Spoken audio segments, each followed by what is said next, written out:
Eh bien salut tout le monde, j'espère que vous allez bien. Aujourd'hui on se fait la deuxième partie du Tech Actu de lundi.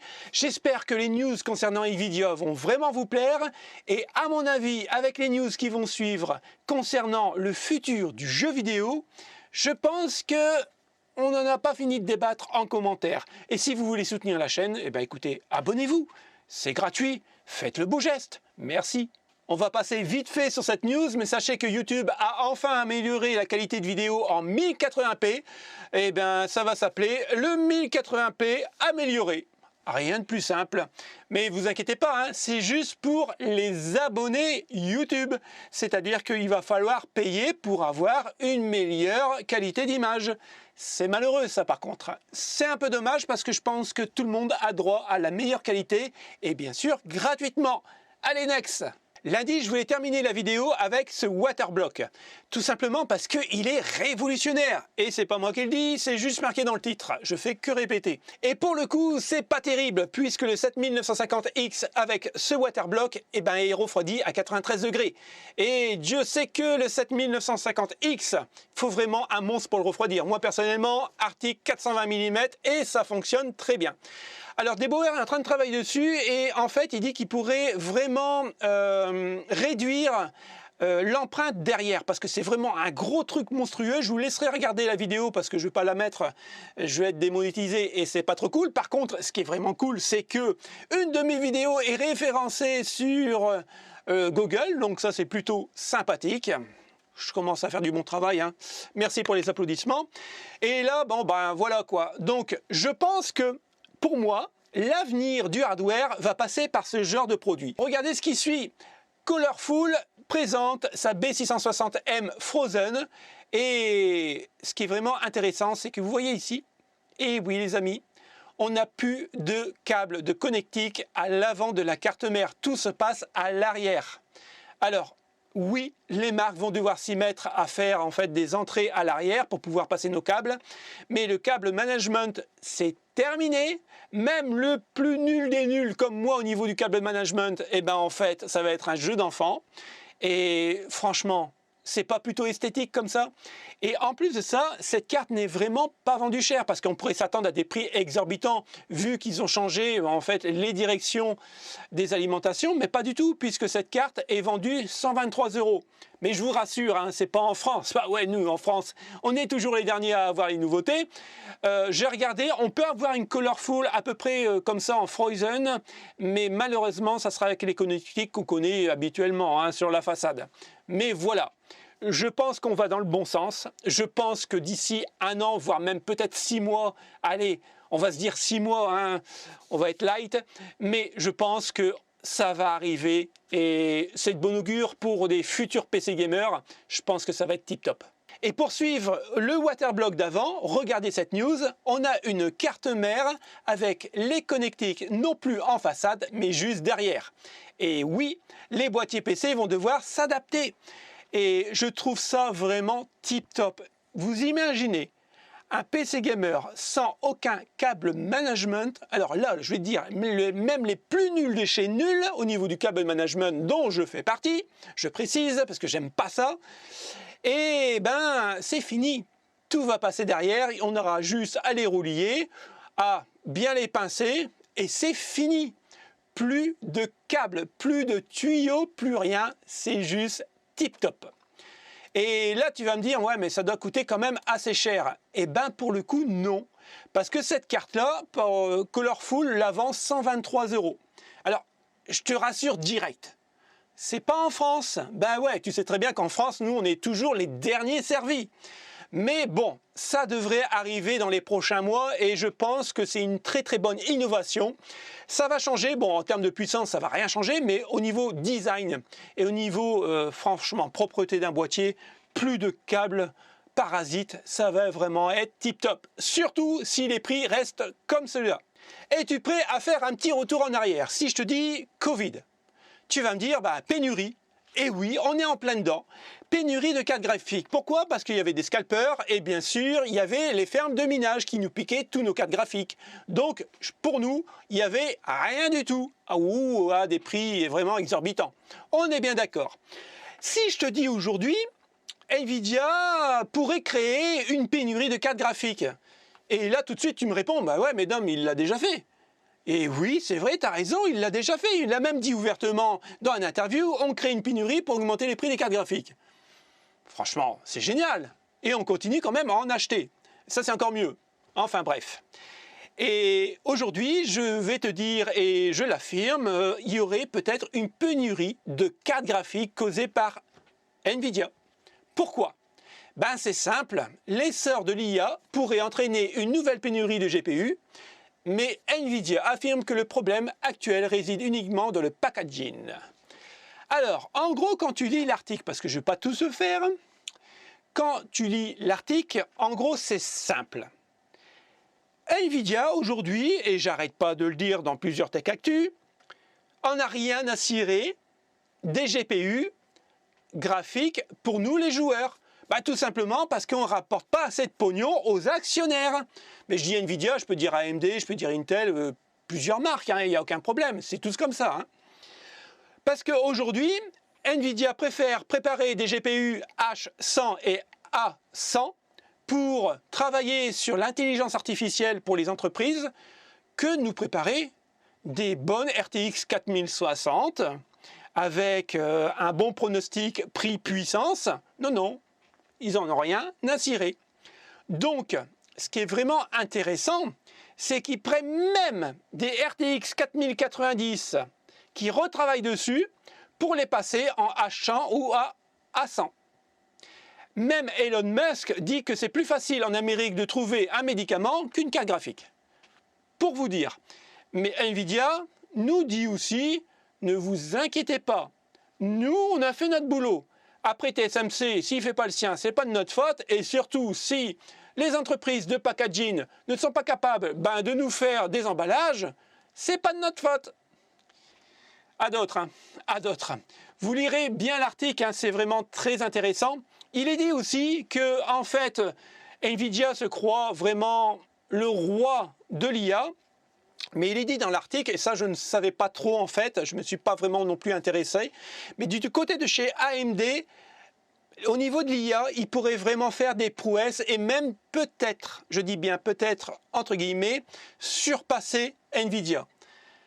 Ça pourrait revenir à ce que j'ai dit lundi au niveau des cartes graphiques AMD, que en fait AMD aurait lâché aussi un peu la branche gaming, parce qu'on sait que les 8000, on n'aura pas de très haut de gamme, juste pour garder les hauts de gamme et faire de l'IA avec, parce que ça rapporte plus de fric aux actionnaires. Qu'en pensez-vous? Dites-moi tout en commentaire, mais poliment. Allez, on continue les news. Les Chinois Zephyr taquinent les nouvelles séries RTX 3080 12Go et GeForce RTX 4070 4080. Alors quand j'ai vu le titre, je me suis dit, punaise, ils ont créé une 3080 12Go beaucoup plus performante qu'une 4070 et beaucoup plus performante qu'une 4080. En fait, non, c'est pas ça du tout, du tout. Par contre, ils ont travaillé. Rappelez-vous, je vous avais déjà présenté dans un Tech Actu, je vous avais dit que c'était vraiment pas mal. Bon, j'aurais pas acheté parce que la carte graphique était rose et bon, je suis pas du mouvement LGBT, mais la RTX 3060 était dotée d'un PCB rose qui était vraiment très joli, un peu style manga. Aujourd'hui, récidive avec une 3070 et une 3080, comme vous pouvez voir, et franchement, ça change un peu des cartes graphiques grises, blanches ou alors noires qu'on peut avoir en France. Et je trouve ça plutôt sympathique. Franchement, elle est jolie. Après, voilà, c'est une question de goût. Moi, j'aime bien. Par contre, ce qui est vraiment intéressant, c'est qu'ils ont retravaillé au niveau du système d'alimentation, puisqu'ils l'ont amélioré avec 2 phases supplémentaires d'alimentation. Donc, ça permet à l'électricité, c'est comme dans un tuyau d'eau, en fait. Plus vous mettez de phase d'alimentation, plus le tuyau s'agrandit, plus l'électricité passe. En gros, c'est ça. Et ils utilisent aussi un nouveau pad thermique pour mieux refroidir la carte. Donc mieux refroidir, plus de puissance. Et ce qui peut être vraiment intéressant. Malheureusement, comme vous le savez, c'est la même rengaine, ça n'arrivera pas en France, ça sera vraiment pour le marché asiatique. Et c'est vraiment un peu dommage. Maintenant qu'ils ont fait les 3070-3080, ils vont s'attaquer au marché des RTX 4000. On continue toujours chez Nvidia avec la fameuse RTX 5090 qui devrait arriver, je vous l'avais dit, courant 2025. Alors, dans le titre, il est marqué « La 5090 pourrait disposer d'un bus mémoire nettement plus élevé que la RTX 4090 ». On va en discuter ensemble en commentaire. Je vais vous donner mon impression, en fait, sur la 5090. Alors, il faut vraiment que je vous lise ce que j'ai entouré.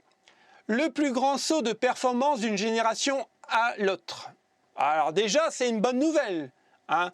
C'est vrai qu'on attend quand on achète une carte graphique d'avoir minimum 40% de plus de puissance par rapport à l'ancienne génération. Aujourd'hui, depuis la période, enfin même pas, depuis les GTX 1000 et les RTX 2000, il n'y a pas vraiment d'amélioration. Hein. C'est toujours des refresh, des refresh, des refresh. Aujourd'hui, c'est pas moi qui le dis, c'est Cockpit 7 Kimi, et vous savez que généralement quand il lit quelque chose sur Nvidia, c'est à 100% fiable.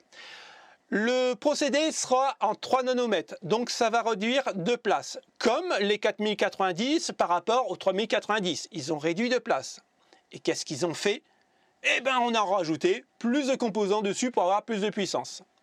Le produit phare de GeForce RTX 5090 comportera une interface mémoire de 512 bits, la plus élevée jamais vue sur une carte graphique grand public.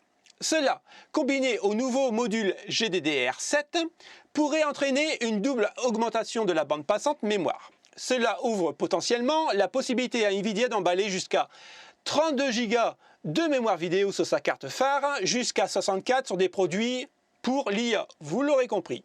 On dit également que Blackwell présente une nouvelle conception de streaming multiprocesseur SM, SM, vous aurez bien compris, hein, c'est pas le truc sexuel, hein, qui pourrait potentiellement augmenter le nombre de cœurs CUDA. Alors, qu'est-ce qu'ils ont fait? Comme je vous l'ai dit précédemment, ils ont réduit en fait la charge de 5 à 3 nanomètres et on a bourré de composants pour qu'elle soit beaucoup plus puissante. En fait, c'est quoi?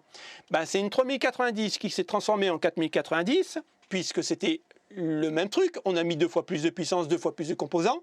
La 5090, il n'aura pas un nouveau procédé, pas de gravure, parce que si, là, pour le coup, on est en 3 nanomètres, mais on n'aura pas une nouvelle technologie de mise en place, c'est juste, on rajoute des composants, on rajoute de la VRAM pour qu'elle soit beaucoup plus puissante. Donc, pour moi, à l'heure actuelle, là où je vous lis les lignes, la 5090, pour moi, est juste un refresh de la 4090. Et si j'étais vraiment mesquin, vu qu'on n'utilise que la GDDR7, je pourrais vous dire que la 5090 Ti aura la même spécification, mais en GDDR6X. Mais ça, c'est mon petit côté mesquin, on va dire. Ça, c'est l'avenir du jeu vidéo. Et oui, Ubisoft et Oyo, alors je ne sais pas vraiment comment ça se dit, sont main dans la main pour un gilet haptique Assassin's Creed Mirage. C'est-à-dire que normalement, si vous achetez Assassin's Creed Mirage vraiment au plus haut de gamme, donc ça doit être la version Deluxe ou Ultimate peut-être, vous aurez droit à un gilet haptique. Et ce gilet haptique, quand vous allez recevoir, je ne sais pas, par exemple, un coup de hache, au niveau de là où ça a tapé dans le jeu vidéo, le gilet va vibrer là où ça a tapé. Donc là, tu peux te dire quand même qu'on est en train de basculer, un peu comme le film de Spielberg, alors 3D, Very, machin chouette là, qui était vraiment plutôt sympathique en fait, ce film. Et en fait, à l'avenir, on aurait des combinaisons complètes où on pourrait ressentir vraiment les effets du jeu vidéo pour vraiment s'immerger dans le jeu. Parce qu'aujourd'hui, on ne va pas se la raconter.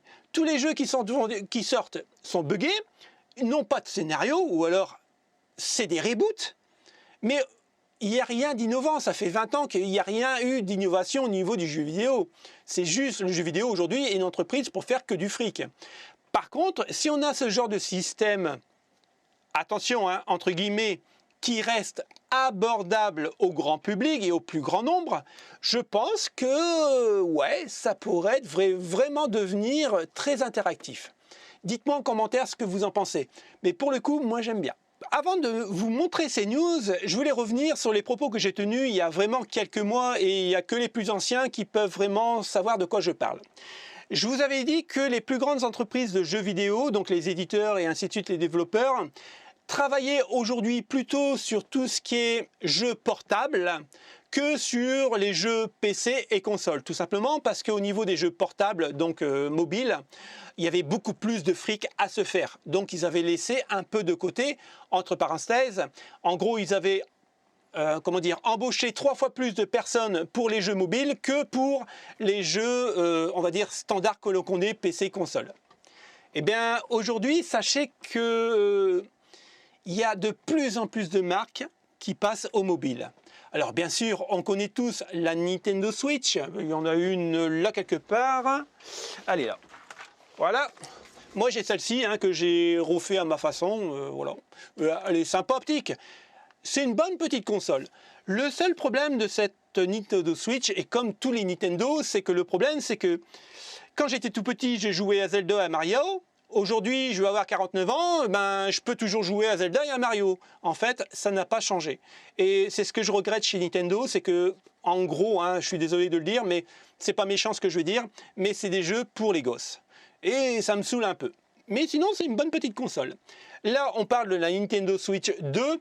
Alors, il ne faut pas s'attendre à une Xbox ou une PS5 réduite en Nintendo Switch 2. Elle n'aura pas non plus les specs d'une grosse console.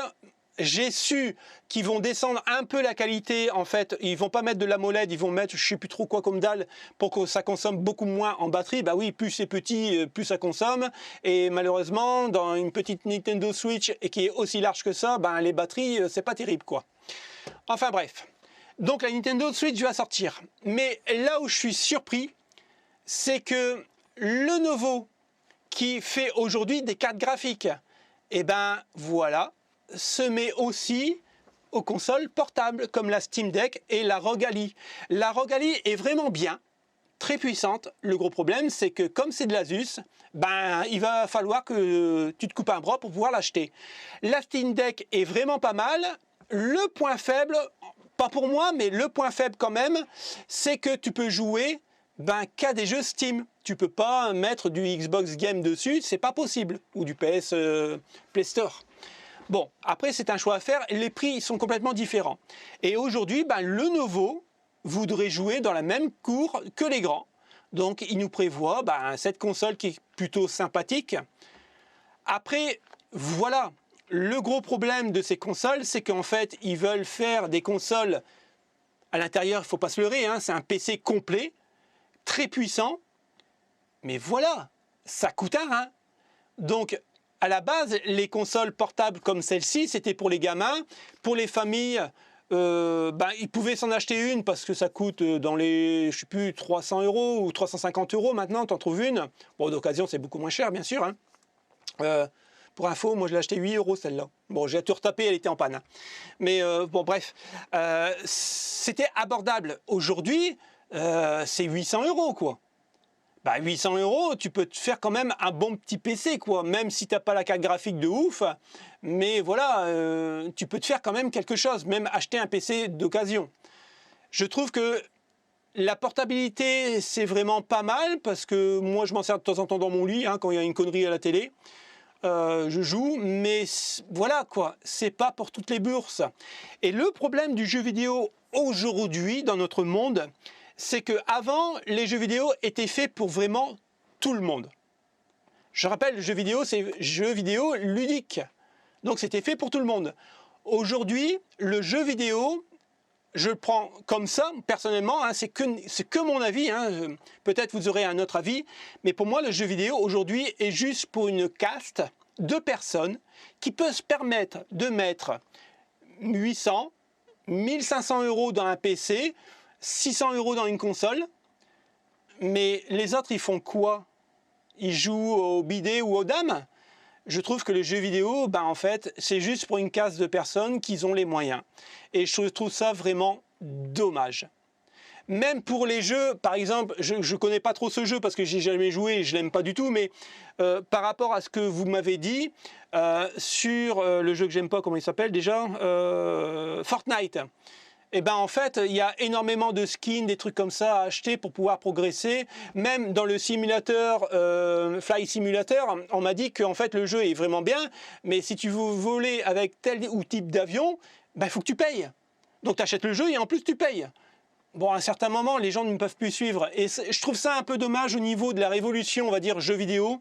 Parce qu'aujourd'hui, ben, c'est pas pour toutes les bourses. Et c'est vraiment trop dommage. Dites-moi ce que vous en pensez. Merci d'avoir suivi cette Actu. N'oubliez pas, abonnez-vous. Voilà, ça fait soutenir la chaîne, ça fait monter la chaîne dans l'algorithme YouTube. Et un jour, on arrivera peut-être à 10 000 abonnés. On ne sait jamais. Et puis, bah, écoutez, passez de bonnes vacances. Passez déjà un bon week-end. On se retrouve mardi pour les Tech Actu. Salut les potes, ciao ciao.